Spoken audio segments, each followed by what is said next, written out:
सहाय्य केले जाईल।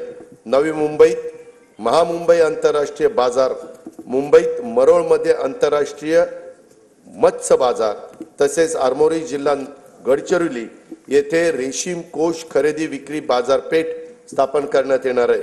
ज्या तालुक्यामध्ये बाजार समिती अस्तित्वात नाही तेथे किमान एक स्वतंत्र बाजार समिती स्थापन करण्याचे ठरवण्यात आले। त्यासाठी एक तालुका एक बाजार समिती योजना राबवण्यात येणार आहे। कृषी क्षेत्रातील 16,000 मेगावॉट विजेची मागणी हरित ऊर्जेतून पूर्ण करण्याचे उद्दिष्ट ठेवण्यात आले आहे। शेतकऱ्यांना दिवसा विश्वासार्ह वीज पुरवठा करणं शक्य व्हावं यासाठी 27 जिल्ह्यांच्या मध्ये मुख्यमंत्री सौर कृषी वाहिनी योजना 2.0 मधून 2779 विद्युत उपकेंद्रासाठी सौर प्रकल्प हाती घेण्यात आले असून ते ऑक्टोबर 2026 पर्यंत पूर्ण होणार आहेत।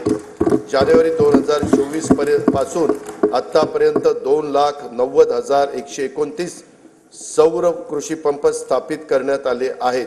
सध्या प्रत्येक दिवशी 1000 पंप या गतीने सौर कृषी पंपाची स्थापना करण्यात येत आहे। बी बियाणं